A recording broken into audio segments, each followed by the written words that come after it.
Welcome, everybody, to the Town of Richmond's Water and Sewer Commission meeting for August the 7th, 2023.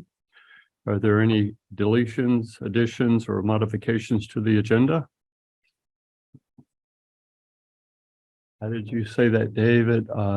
Hearing none, seeing none, we move forward. The next, we've moved approval of minutes, warrants, and purchase orders to the front of the line. Hopefully this will give us a little more time to walk through this, and if we have any questions, feeling comfortable to ask those questions about it. So we want to start with the minutes. Has everybody had an opportunity to read through minutes from July the 17th? Is that correct? Yeah. Long time.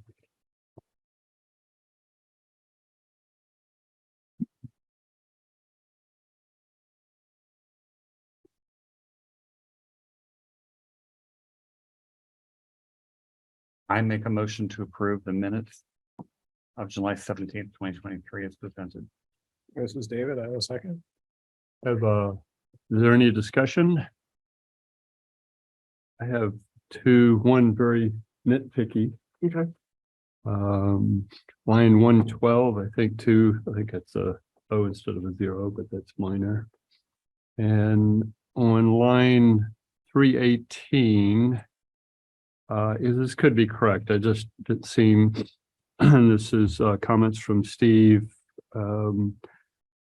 I checked it again Sunday morning at 8 a.m. We were still at a 0.12. That was for, I think, chlorine. But I think it might supposed to be 1.02. Yeah, should have been either, or actually it should be. I think it was 1.20. Okay, I know. That was the Sunday after you got Correct. You the said boil water notice. It should have been 1.20. it had here, it went down to 0.29 at 5 by 8. It was up to 1.02. Checked it again Sunday morning at 8. We were still at, it says 0.12, but I think that should be 1.02. I mean, that would make sense, consistent. I'd have to look on the chart. I thought it was back up Sunday morning to I think that's 1.20, but Yeah, I think that's what you were implying in that statement. So, and then another minor in line 326, it says, then they take what you build out. I think it means build, B-I-L-L-E-D instead of B-U-I-L-D. Okay. It's my comments. So do we need to, The motions was made and seconded, right? right? So. Okay. Vote. Do I have a vote? Say aye. David, I. Bard, aye. Morgan, aye. Motion moves or passes. All right. Next. Yes, why not? I have to admit, there's a lot of information. So I'm gonna keep going back and forth, but I saw one, I don't know if it's a PO or warrant. It had select board names for signing. Oh, might have been a warrant. Let me see. But, The PO, the only PO that you have to approve this evening is this PO. okay, Let's see. Sometimes signature lines do get crossed. Here's what I've got here. Yep, you're right. The main warrant has the wrong signature line, so I'll correct that. we On the can first, just cross it out. cross through it if Yep, everybody doesn't mind. Just pick a line to write your name under it and sign above it. I'll That's correct it okay. right now. Okay, But yeah, sorry about that. I tried to catch that before, but sometimes it incorrectly goes there. I say I was happy to surrender my need to sign on those. If the board would like to sign. No such luck. All right, so we've got the one PO here that you have to approve or up for approval. Morgan, this is David. I'd like to move to approve purchase order 4489 to Chittenden Solid Waste District in an amount not to exceed $160,000. Have a second? Is Bard, I'll second that. Here's Aaron. Aaron's here. Any discussion, questions? Get rid to the sludge. All right. So the discussion, we have, so I have a motion, second by Bard, a vote. J.I. David, I. Hard eye. Morgan, I can see Erin, but she's not moving, so I would assume She looks frozen. something. Aaron, I. Hey, all right, awesome. Video. and So so- the voice is there. Yeah. Okay, Okay. So it's a PO then next next. the only PO and on to warrants. So Morgan, this is David. I move to approve the warrants as presented. This is Jay. I will second that. Discussion.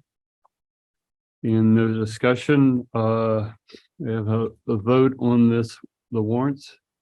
J.I. David, I. Hard eye. Morgan, I. I. Right, it is moved.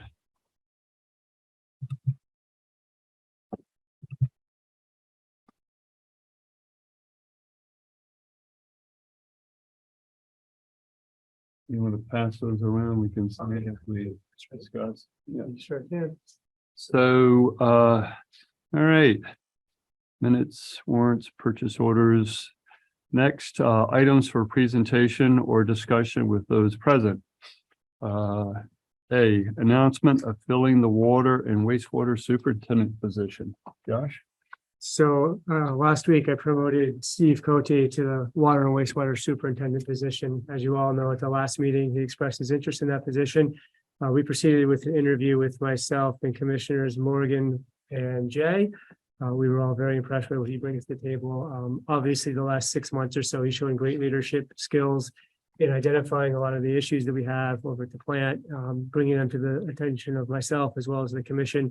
And he's done a really good job showing a sense of urgency, working through all of those issues, getting them on a big to-do list, prioritizing and still reacting to emergencies such as flooding and other things as they come up.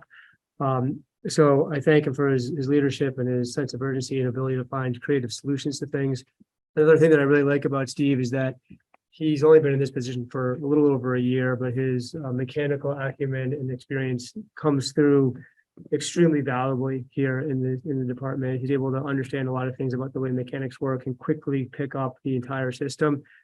He also uses outside resources extremely well, looking for experts from the state or other facilities for guidance on complicated operations of the system. Steve does not have his Water 3 license just yet, but he is eligible to get that in September. Yeah. And then, so he'll get that. He just has to have the time served. And then his wastewater license, he's not eligible for the 4 or the 5, which either one would work until September of 2025. However, both Alan and Brad have the time served. Alan's taken the test a couple of times and Brad plans to take the test shortly. So once one of them passes it, we'll have the wastewater license on staff, and then we can talk with Simon Operations Systems, who we currently contract for the licensed operator, to see about changing that agreement. Steve and I have talked that having them as a resource has been really valuable. So we might want to, at that point, still keep them on some sort of a retainer for calls for reference at times, but we might be able to kind of reduce the hours that they're here per week once we have a licensed operator. So that's our announcement on that, and I thank Steve for moving forward on it. We also will be looking to hire the 4th person position here shortly. I think we're going to probably reach back out to one of the previous candidates to see if they might be interested in some sort of a position here at Water and Wastewater, and then we'll proceed with posting and moving forward to hire that 4th position. We had talked the last meeting about a 5th position potentially. And when I talked with Steve, he wanted to kind of see how hire the 4th position, see how things kind of go with 4 people working in that capacity before we make a decision on if we want to hire a 5th or not. So I'll stop talking now and let others ask questions, or if Steve has anything to add, we can do that. Well, congratulations, Steve. Well, thank you. You know that I think can I speak for the whole- appreciate all your support from you guys. Well, I sometimes we descend into hyperbole and then we go, we should stop. But I don't like to think where we would be if you haven't spoken up around town meeting. Right. Morgan, this is David. I want to thank Steve for coming forward, throwing his hat in the ring and applying for this position. I'm I'm very happy for two reasons. First of all, I'm happy that we were able to hire from within. I think that's great. And second, I really want to, this is David. Thank you, Steve, for bringing a lot of things to our attention. I know we've had a lot of conversations that I sense were difficult for you to broach, but you did. And that's exactly what I'm looking for in that position. So I'm personally very pleased to see you fill that role. And I'm looking forward to many years of a good relationship going forward. I'm looking forward to putting the plant back up in good shape. And if you could stop this flooding, I'd appreciate it. Yeah. Despite what some people say, I did not leave the water on. You know, I'll keep going. It is sort of the perfect storm between the history of maintenance or absence thereof, some of the policies that were sort of in disarray in terms of adhering to them, and the more recent events around flooding. So it is sort of the perfect storm that you've stepped in. So thanks for stepping into it, and keeping us moving forward. Well, getting through the flooding really gave me the confidence to say I can do this job. And was almost there anyway.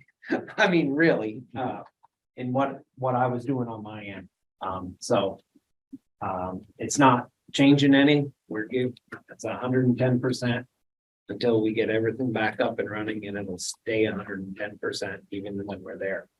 So Great, good news. Anybody else comments? Right, again, thank you.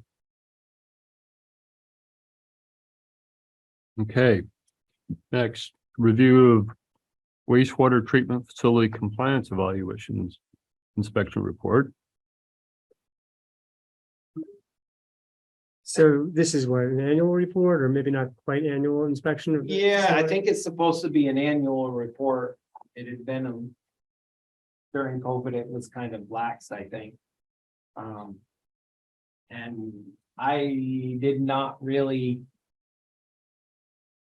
understand how getting an excellent was really awesome until our contract operator was like, been in this business for 15 years. I've run a whole bunch of different plants. I've only gotten 3 excellents in 15 years, and you guys got one with a plant that's falling apart. So he was So can you come up? People can't hear you so Sure. well. Thank you. he was impressed that and that the state, even though our plant is in rough shape, they were quite happy with all of the things that we were doing to make it right. So that's where they gave us the excellent. That, you know, they just were impressed. So Great. I had a question about one thing on page 3. Let's share the screen here 1 second.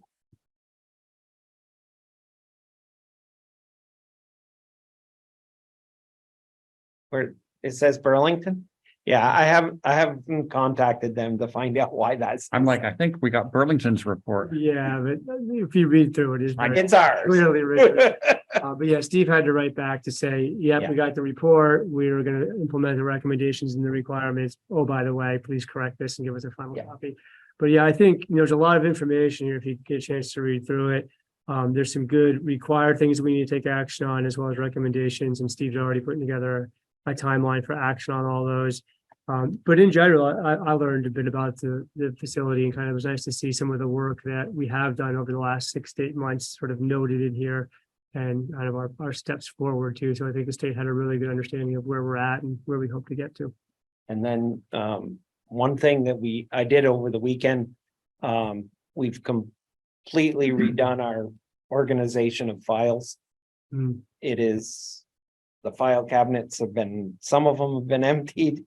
And we have a file system by month for water, wastewater, everything's got a home now. At the end of the year, you take it out, you put it in a box, put it on the shelf. And nothing's being stored in a burlap bag in the basement. No, Mm. no, Good. no. Let's go. Actually, if you look on that thing, one of the things they want us to do is remove the treadmill from the basement. Yeah. I thought that was hilarious. I said that too. I know, but now we have to do it. Yeah. So, yeah, so a lot of great things on there and we've already implemented some of them already. The pH, part of it, one of the first things there, that's already been done. We had that done before we even got this letter. And that was through our contract operator. He's like, yeah, this is the right way you do this. You don't reuse your buffers to testing your pH. You use a clean buffer every time. So we've installed some of the stuff and we're working forward on getting everything else done by the end of the year. Great.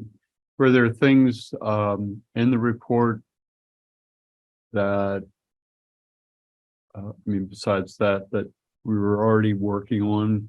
Some of them, I mean, the organization of files and stuff. That has been a pet peeve of mine, but I had not been able in a place, now that I'm in a place of, I just did it. Right. I have all the old files, stuff that was from. It went, one of the drawers had every town report from 2000 to 59. And they were just, some of them were like duplicate, triplicate. I took one town report for each year. I put it in a box. It's now labeled. I brought all the duplicates over to Linda and she was happy to see them. And so, but that freed up a whole one file drawer that we now have our files for every, January through December. Water and wastewater, it goes in the file. And at the end of the year, you pull it out, you put it in the storage box, Right. it goes away. And are those reports digitized? Some of the reports are now digitized, but they still require you to keep a hard copy. After Irene, a lot of places didn't have their hard copies. Ours were okay. So there was some fines that were going to be issued and actually having all of we actually have all of the records for every year from 1996 to the current in a box. We're not required. I've got to find that. I believe it's 10 years and we can start getting rid of them. So some of those we can get rid of to make space for new ones. Great. Yeah, it's sort of, I can't get rid of paper copies, even though I digitize everything. I know, and I think we've had the discussion that maybe with Simple Roots, we archive some of them if we think we need Perfect, them. yeah. Good. I've only recently been able to persuade my wife, their credit card statements from 1996 can be thrown out. Shredded. Great. Any other questions from anybody? Okay, thank you, Steve. Discussion of billing for water used for flood cleanup. So I guess a couple of different variations of this to discuss. It was brought to my attention when I was visiting a resident on Cochrane Road that had some flood damage. I was talking with George Gifford over there, who's helping clean up this residence. And he said that I think during Irene, there was a waiver essentially of water usage by flood damaged houses. And what was done was it went back to the previous metered, the meter readings for the previous quarter to account for that each residence is probably using extra water to help hose out their houses. And then Bob Heiser's here. He ended up having a neighbor whose water line had broken, hook onto his house to help hose out their house. So he was wondering, well, is there any sort of relief that he could get by, he was trying to help a neighbor out. I haven't researched that any further to understand like if that actually happened or if it did, what authority did the commission have to do that? But maybe Bart has hand up a couple of times, maybe Bart and David remember. Well, I'm just going to observe, it doesn't matter what happened in 2011. Is it safe for all of us to conclude that actions have been taken by this commission and previous water sewer superintendents that did not comply with law or ordinance? That is factually true. So my question, regardless of what somebody might have done in the past, 2011, right? 14 years ago, 13 years ago. It's an interesting thing, but I don't know if in 2011, the Water Sewer Commission had the authority to do what they did. So that's where I start. What is the authority of the commission to waive fees for a group of people who have been impacted by a flood, some act of God? And I will observe that it's a large number when we go through a flood. But this has happened in other incidents where, like, a neighbor's pipes freeze and they run a hose from that house to the next house. So I just think we should start with the what's the legal basis where we have the authority to do that. And I glanced through it, I haven't found it yet, where we have the authority to waive fees for specific people. It doesn't mean it doesn't exist, it just means I haven't found it. So I think that's where we should properly start. What's our authority and under what circumstances? Because essentially what we're saying is then somebody else who had a fire and, you know, put out the fire with water from their house. Arguably, they should come to us and say, I had to use a bunch of water to put out a fire at my house. Will you waive my fee as well? I think it'd be good to research that and have a policy in writing that we can refer to. Yeah. You know, did you ever see the movie Signs from M. Night Shyamalan? Remember the aliens were defeated by water. If there's ever an alien invasion, we have to fend them off through water. You know, we need a policy. Yeah. So I would vote for recommending that we research this, and if it can be done, that we put it in writing where anybody can see it. Not that we want to encourage people to do it, but so that next time we don't go, can we do this? And ensure that we actually have the authority to do it by policy versus ordinance. A reminder that ordinance is a longer pathway with a public hearing. So that's where I started, from our charter through the ordinance to the different policies, and I just couldn't find where we had that authority. I just haven't found it. And I think when we've considered this before with people who've had a leak and asked for similar, I think we determined there really wasn't a way for the commission to do that. There was no authority. And then it would go to the Board of Civil Authority, but in that there's 9 very specific reasons of how you could like waive a bill. And it's like, no, the bill was right, the meter was working, it was accurate. So there was really no way for the Board of Civil Authority to, I'll dust those notes off, bring those back, and we can have a better conversation. And one other thought, Aaron may have a memory of some of this. Aaron, do you remember any? Oh, Aaron Farr, I mean. Like leaks? Oh, you're referring to our leak? Yeah. We never approached anyone about what was available because we received such terrible service from the previous employees that we didn't think it was worth coming and asking what might be able to be done about it. If I recall, this is Bart again, Aaron, if I recall correctly, there was a leak that went on for a while and it was unnoticed. And then suddenly you get a big bill, right? Yeah, that's what happened to us.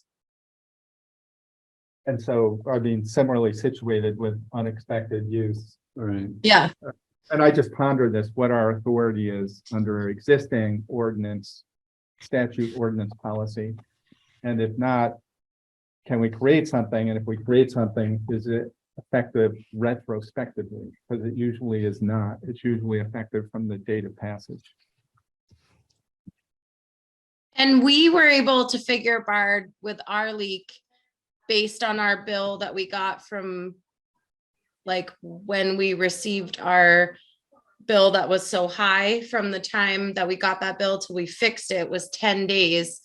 And our next bill was almost half of what the leaking bill was. So we caught the leak pretty early on.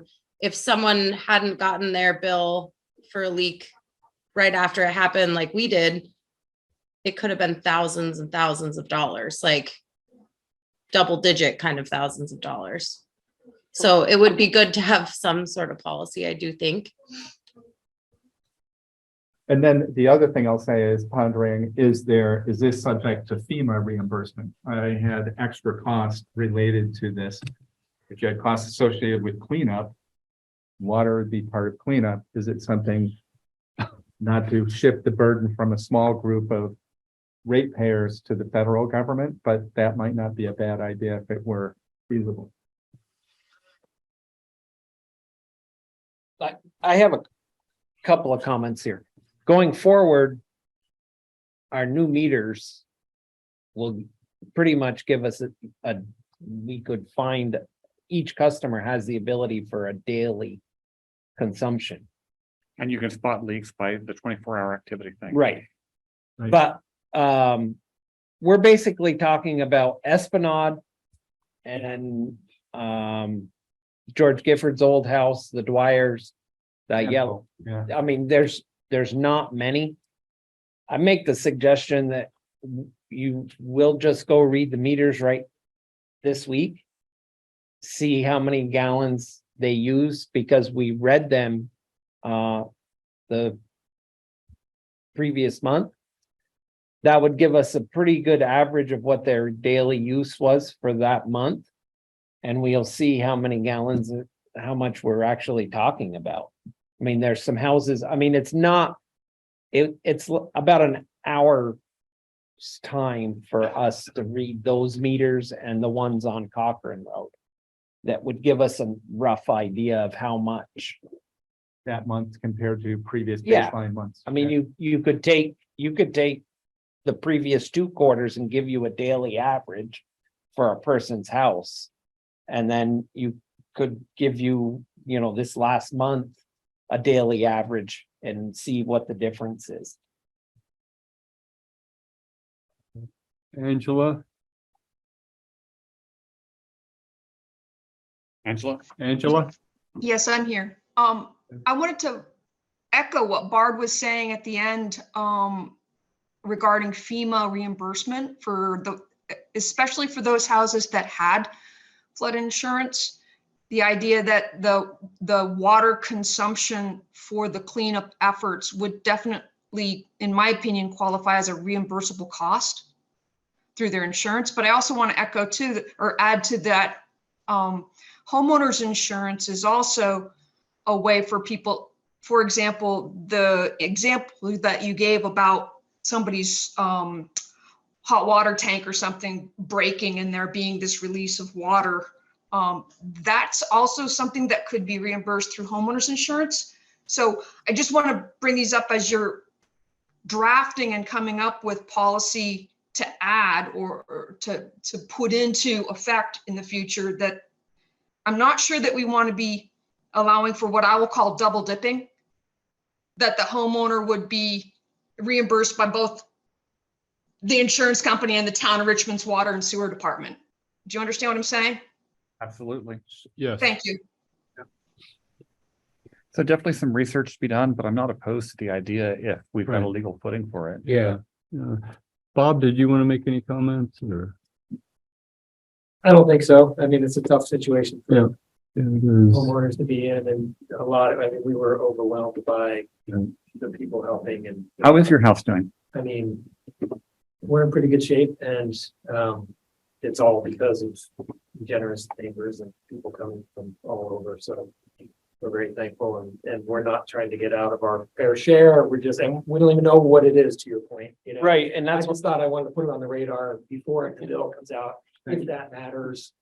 And because we have no idea what we're talking about. I mean, we can go tomorrow, Brad could go tomorrow. It'd take him literally an hour to do Esplanade, a couple of houses on this side, and then the houses that were, and that would give us a rough estimate of what kind of, I mean, we will have those numbers calculated out and just see what we're talking about. In the future, with our new meters, You we could just go to the computer. just go to the computer, but we're not at that point yet.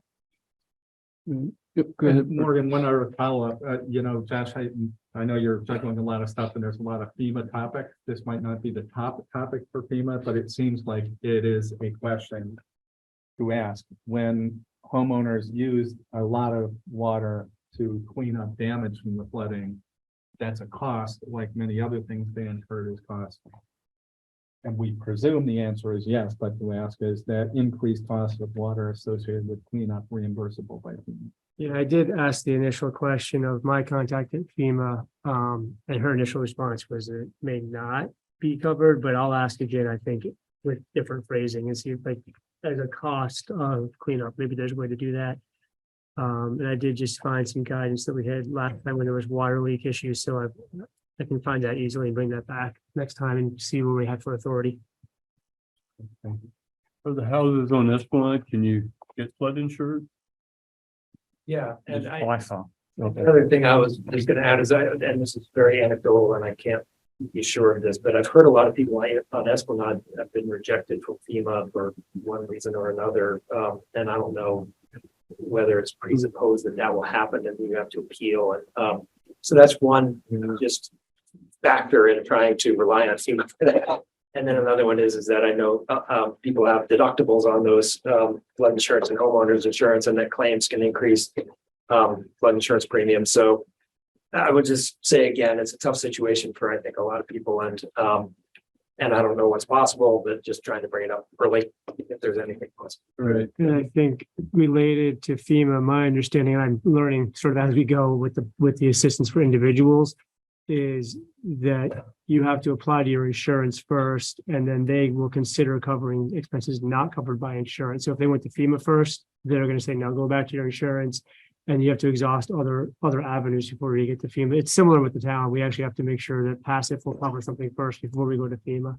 And we're sort of trying to gather that information as we drink a little from the fire hose and some of these things too. I mean, go ahead, Clark. Just one other random comment, listening to Vermont Public over the last couple of weeks, there was an episode they were talking about FEMA, and it struck me as being similar to people applying for Social Security disability insurance. That, oh, you forgot this form, or you didn't do that, and the take-home message seemed to be, you need to pay attention to a lot of details, because it is an administrative task to make sure you've done everything correctly. And they said, well, I turned you down because you don't have X, that sometimes all you have to do is provide X. It sounded more painful than perhaps one might hope under the circumstances. And I can appreciate the deductibles are usually pretty high on those policies as well, aren't they? And if your bill is an extra $1,000 and your deductible is $4,000, yeah, but I would think maybe. Okay, well, we'll take a look at that to see what our sort of boundaries are and whether we can help out or not. Yeah, Thank you, everybody. Yeah, thank you, Bob. thank you. Have a good night. Next up, review of list of water wastewater items to be repaired or replaced. So I would agree. share, if you want to walk Yeah, through it, Steve, Well, share the you want to put screen. it up? I will. We are moving prefer to forward with everything we can.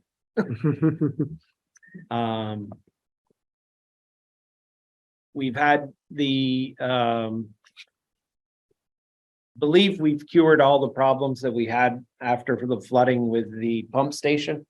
We've had the float replaced inside the pump station that just tells you when there's water in there. It didn't seem, the one that was in there seemed to be working, but it kept alarming all the time, even though there was no water in there. We replaced it, put a new one in, and it hasn't alarmed since, so we assume that's taken care of. The pump station has not, since we brought it back online, it hasn't given us any problems other than this alarm that we were trying to cure. The big thing that we did as soon as the flood was down, we were down for a few days. We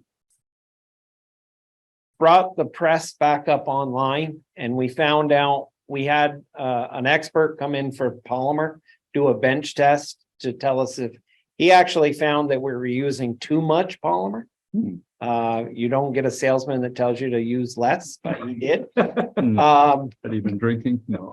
Well, he wants to So we then proceeded while he was there to get the press running and process some stuff.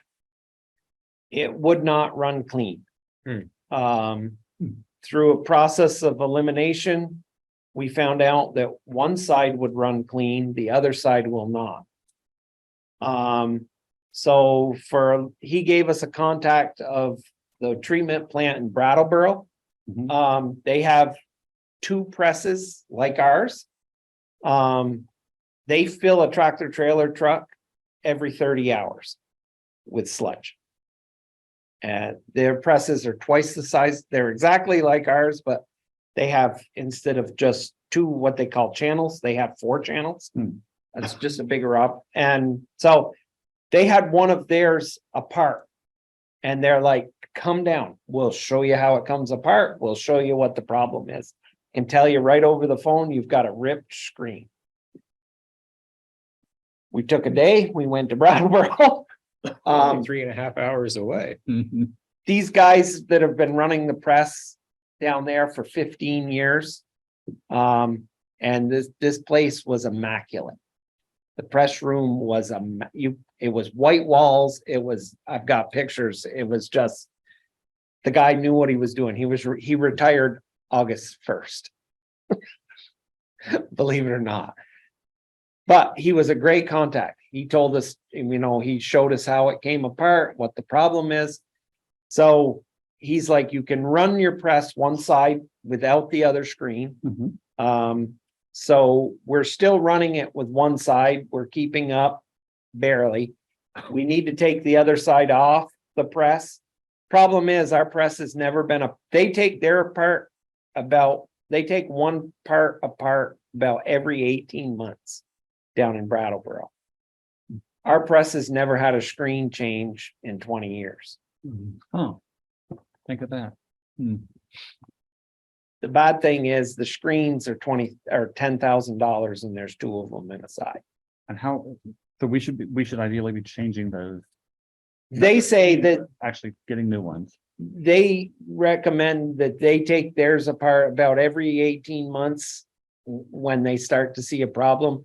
They showed me it's basically a large stainless steel screen on a thing that the sludge is, the sludge goes in and the water goes through.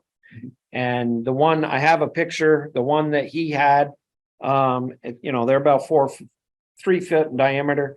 It had a hole about this big in it.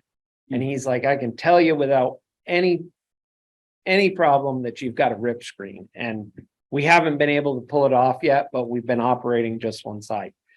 The other thing he told us, there is a ton of daily maintenance that has not ever been done on the press. Every 24 hours, the press is supposed to be completely torqued. And I've been here 1.5 years. I didn't know that.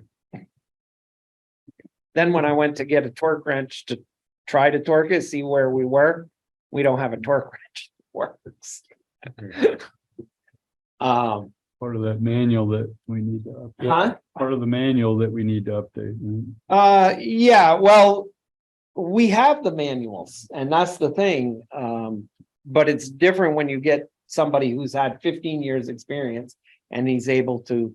So the guy that we went down to Brattleboro to see, he's like, I'm retiring. He gave us his contact information. He's like, I get up to Burlington area once a year or something.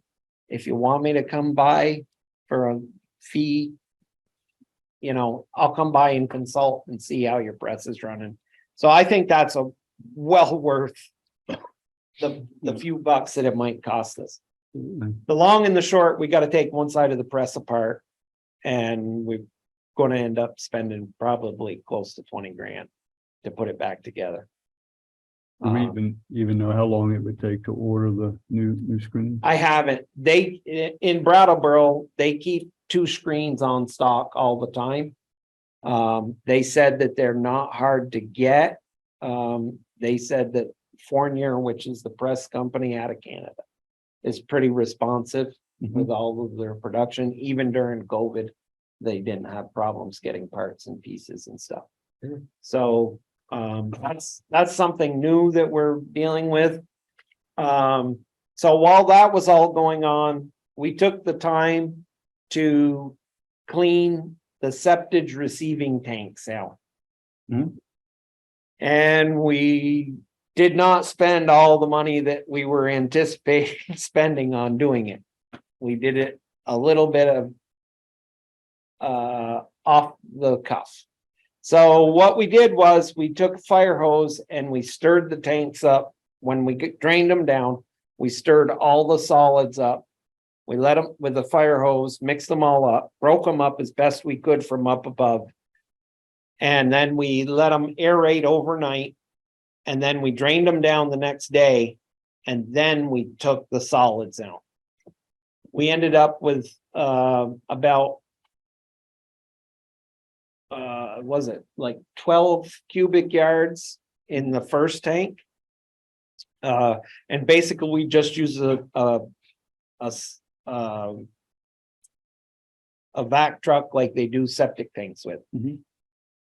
We paid P&P to come. We did not have confined space training at that time. So they had to supply a person, go down in the hole and basically vacuumed all of it up. We cleaned out one tank and they took the solids to a drying bed in Middlebury.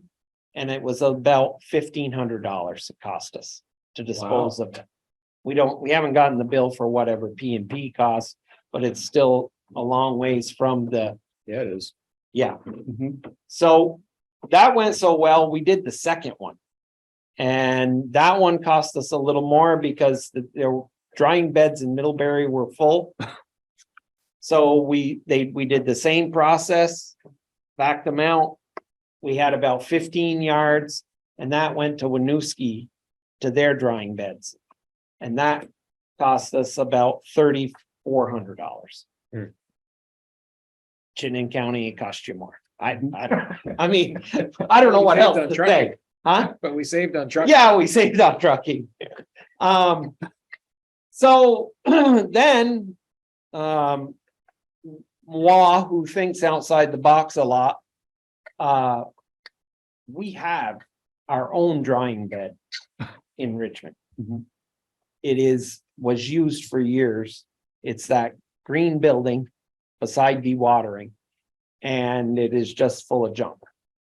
So going forward to get even cheaper, we're going to approach the state and seeing if they will allow us to clean one side of it. And we might have to put a small divider wall, block wall up. And use our own drying bed. Put our solids in there and then we just call Casella to bring us a dumpster and we dispose of them ourselves. Trying to save some money. We haven't approached the state, but there's no reason. It is a complete drying bed. It's just full of junk. You know, I'm just looking up drying beds. Strikes me that it's one of the more odoriferous elements of wastewater treatment. Bard's asking if it'll stink. You know what? The solids that we took out are not, it is grit, it is dirt. We're not trying to dry the Typical. solids Yeah. that we have that are in our tractor trailer. And that's where, when we drew them out of the tanks, we got a fire hose. We literally just broke them up, let them aerate, and then we drained all the solids off and we ran those through our press. Those went in the press. What we were left with was gravel, Mhm. Yeah, that makes sense. essentially. And we're not talking about doing it all the time. We're just talking about doing it to get through this clean out process and save some money. I mean, granted, I thought the $1,400 for a truckload to Middlebury was pretty good, but they don't often have space to take it because they use it for their own stuff. We better move along here. Yep. But, So along with that, we haven't, we're just, the other big thing that happened was after the flood, has nothing to do with the flood. The transfer switch for our generator, which switches automatically. I came in one morning and it was running. The power was on. So called, got everybody that needed to come look at it. It was the transfer switch itself, 20 years old. Don't make any parts for it. Had to be completely replaced. It was $5,200 for a new transfer switch. We got it. It was in place. It was installed today. We had to literally shut everything off in the plant for about 5 hours. We did that. New one's installed, new one's been programmed, everything works. It's all back up and running, and everything came back on when we turned it on. That was a fear. So that has been the big thing that we've really fixed. Okay. Because we were having to run the generator when we weren't there 24 hours. I mean, if it had to run, if it's running, it would switch if the power went out. And I think Josh was there one morning and it flickered, the power flickered, and we didn't have it plugged in, and everything started to shut down because of the flicker. And so we had to run it almost all that day, all long, because it doesn't automatically kick on if it's not there. So that's all fixed and back up and running. Great, thank you. Update on the purchase process for water tank mixer. Yeah, we've talked about that. We made some more calls to the companies. One of the companies doesn't, there was a cheaper bid. They do not supply a 3-phase mixer, and they do not use a VFD with it. And then there was some discrepancies with the other company who had put in the mixer in October. Their new price was way higher than what they charged us for the one they put in October.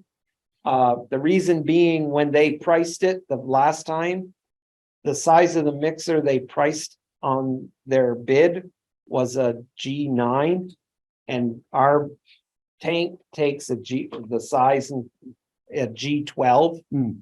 They ate the cost difference and held up to their bid the last time we did it. And then I follow up was some price differences on the cleaning, and I have not been able to get back to them to get that cleared out. We should have a recommendation by the next Yeah, commission meeting, I Yeah. think, pretty easily, Sounds good. but yeah. Okay, thank you. Review of monthly water data for July. I think, given that we experienced a flood, we did pretty good. Yeah. Oh, I didn't copy this in color, so the highlights are missing. oh, There were only a couple of instances where we were a little bit below on any of the levels. You'll notice that there's 4 or 5 days there with no data. That's when the pump was down. Except for the 12th, when we did pump some water, but that we sort of pumped direct to waste, just making sure we were cleaning everything out. But outside of those days, I think we did a good job of keeping our levels where they should be. Yeah, great, Okay, cool. Good job. absolutely. Question, yeah, it is really excellent. no, it's everything came right back up after the flood and worked really well there. It is such a bonus to have 10 days reservoir up on that hill. I mean, it really gave us the time to do everything we needed, get everything back up, get all the tests run to the state. And, we really weren't even half, the tank was still at 13 feet when we turned it on, Right, well, and it maxes down at 24. having that buffer really paid off, didn't it? Yeah. So, good questions. Excellent. And update on Gateway Sewer expansion. The update is there is no update. Okay. Update, do we need to do anything or? Not as a commission, I think we need to schedule another subcommittee meeting here shortly with the REAPs. Okay. Which we just haven't done the last couple of weeks. Okay. So we'll touch base with them. Great. All right. Items for next agenda. Yes, there we go. Okay. We might have an update on that. It seems to be prudent for Gateway expansion to be a standing item, and if there's no news, we say no news. Right. I would agree. Item D. Oh, sorry, this is Erin. At the last meeting, there were a couple things that Bard had brought up that we were going to discuss. And to be honest, I can't think of what they are right now, but one of them felt pretty important and maybe we should have that on next time. I'm sorry, I can't remember offhand, so maybe you look at the minutes of last. For the recording. No. Okay, The code. update on the meter installation, maybe? How are we Uh, doing on? Question. On meters, which On the meter? smart meters? The new meters. Sorry, Oh, I think it was the report on trying to figure out how much leakage we have in our water system. Oh, That was one of them. an audit? Yeah, no, Yep. we should maybe put Over a that. period of time, we what's should going do up that. there and Alright. where we sell it, and somewhere in between. Where's it something all? like Where's, there. that's right. Oh, Where's, there was that, and then the ongoing saga of stormwater into wastewater. yes, oh, yeah. Yeah, and there's some issues there. I mean, we finally got our wet well at the plant back down to operating level. We've been able to actually change the filter fabrics for our filter tanks. And we've gone from operating with 2 and not being able to keep the flow decent. So we're operating with 1 filter now with the new filter fabrics. They were just inundated with. I think, and I talked with Josh, I think we should see about getting flood relief on the filter fabrics. Because it was literally after the flood, we couldn't clean them, we can't. They're just inundated with the silt and stuff, From stormwater. yeah. So, Okay. and we can, I think you and I should meet with the engineers that are doing the water line replacement or inventory and see what their plan can be for stormwater Yeah, inspection. Is- and we've we got can to come talk back. about that. Are they already, and are they already going to the different? So yeah, their actual in-home visits aren't going to be a lot because they've been able to get a lot of information. So I think, and we sort of let that communication slip during the flood, but we need to kind of. Yeah. I think we should just schedule a quick meeting with Patrick, figure out where they're at, and then get a plan for stormwater. In the interest of wrapping this up, I know we have Aaron, we got to. The meters, I believe, are at the lawyers. Yeah, so I got Getting- feedback from the attorney on the agreement today. I'm meeting with him on Wednesday to get that information, and I'll get over to Noah and we'll finalize that agreement hopefully soon. We'll make Aaron the last question. Aaron, go ahead. Agenda item for next time. If Steve could read the meter at Bob Heiser's and the other Esplanade ones, we could talk about that next time. Yeah, how we we're wanna gonna proceed. I'm gonna read the I mean, it's only gonna take you like an hour to read all the meters that were flood impacted, I think. And we'll have that information for you. Okay, Great. Anybody want to make a motion to adjourn? This is David, so moved. Bart, I will second that. Any discussion? No discussion. We have a vote. Okay, aye. David, I. Bart, aye. Morgan, aye. Aaron, I. Right. Thanks, Aaron.